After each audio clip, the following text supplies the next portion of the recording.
Pauline, this terrorist manifesto almost reads like One Nation, immigration and Muslim policy. Do you in any way feel complicit with this atrocity? Explain that one to me. Well, the anti-Muslim rhetoric that you espouse constantly here, that you did in your maiden speech when you came to Parliament in 2016. Do you understand? David, I feel for these people. I feel for those families that lost their lives. The same as just across the road from here. You had the Lint Cafe massacre that happened, the terrorist attacks, the 14 that have been foiled, the ones that have been carried out in the country, and the 14 that have been foiled.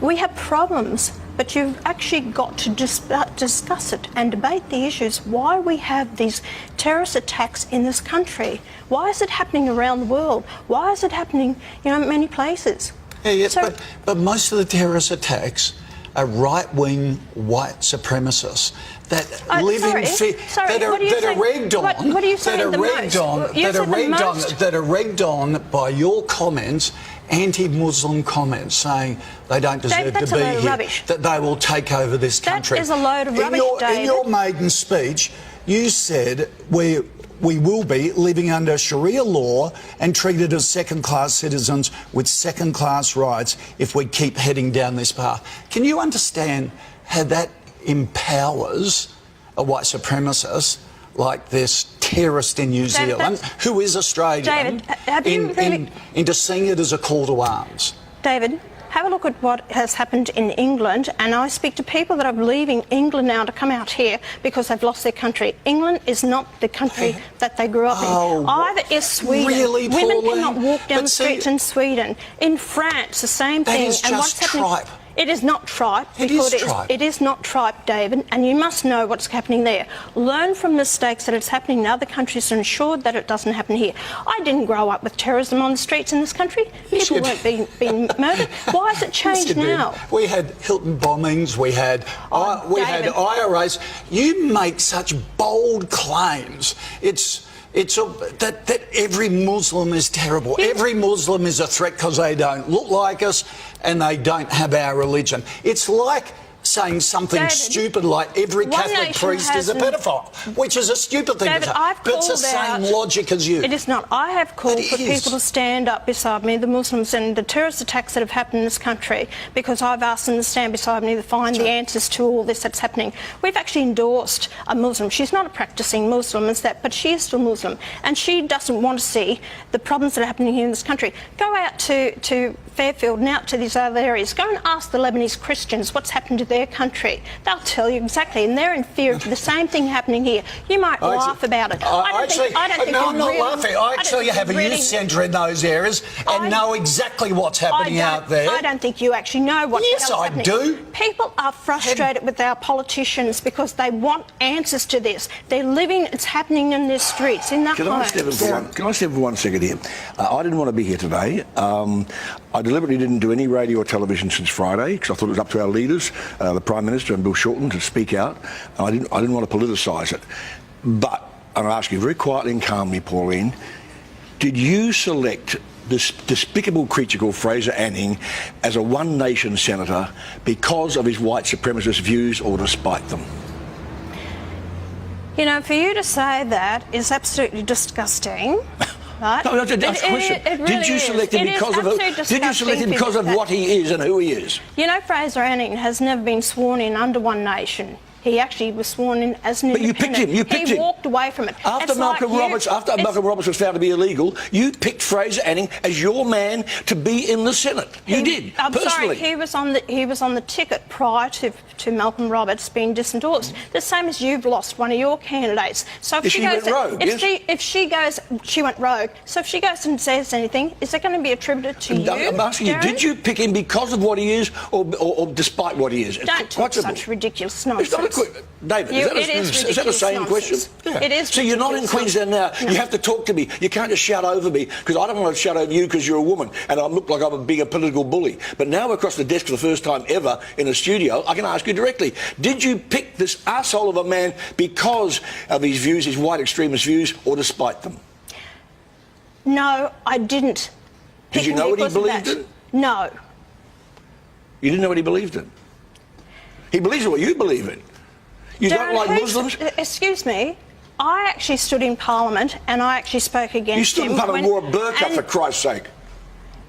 Yes, I did. And I was the only person who stood up and opposed you on it. Yes, I did. Yeah. I did wear a burqa in Parliament because and that you is mocked the heart. You mocked Muslims because of it. That is the heart of our democracy, Darren. Why I wore that is because there is no dress code in the Parliament not to wear a burqa. Can I say one quick thing here? Understand that. Yesterday I went, look, I hope, and I think, it sounds like Mary Poppins, I know, I hope and think that what that man did across the ditch in New Zealand will have the exact reverse result that you wanted and he wants, and that is that I went to 2 mosques yesterday and 90% of the people there on an open day in Victoria in Melbourne were non-Muslims, and they were there to pay their respects and try and learn something, and so I think we achieved something yesterday. Now I know it sounds naive and it sounds like I'm being big, talking from the heart, but I hope it does. I hope it does. Now, I worked in Christchurch, so I love that town, but I'll tell you, people like you, what you have said for years about your anti-Muslim stands, your anti-Islamic stuff is a disgrace. I do not believe in the fundamentalist ideology of Islam. I do not believe in Sharia law. I don't believe it has a place in Australia. I don't believe in Sharia law. And a lot of people don't believe that. I don't believe in the suppression of women. I don't believe in mutilation of children's genitals. These are problems. If we do not actually keep a finger on the pulse, and it's happening in other countries. No, not keep a finger on the pulse, it's wave a bloody flag. But are the right-wing extremists, the white supremacists, aren't they just as bad? Anyone who causes terrorism, loss of life, is bad. I don't support that, David. Never you denounce them? Of course I do. I don't support Would that. Would you call yourself a white supremacist? Oh, God, no. Will you vote against him in the Senate next month? And for you even to suggest that is absolutely ridiculous and over the top. Will you vote will you vote for ending censure? Let's just say... Will you vote against him next month? No, let me answer this. You won't. A censure is to go out there. It's not going to prove it's going to do anything. It'll prove where you stand. It'll prove what you think. How are you going to vote? But the politicians are going to beat their chest and say about this, what is a censure? It will not prove a damn thing. It's drawing a line in the sand. It's drawing a line in the sand of humanity and respect. The people will vote on Pauline, this. to my shame, I shook that man's hand and apologised on the floor of the Senate next day and said, I went home last night and washed my hands. I shook his hand and thought, protocol took precedence. Politicians out there beating their chest about all this. It's not beating our chest, it's doing the right thing. What's going to happen with it? You're going to censure him, then what? What's going to happen, Darren? Because it shows that like 1 million people have signed a petition. They loathe this man. They loathe what he stands for. They loathe some of the things you stand for. He is an elected member of Parliament. He has a voice. Got 19 votes and you put him there. He has a voice.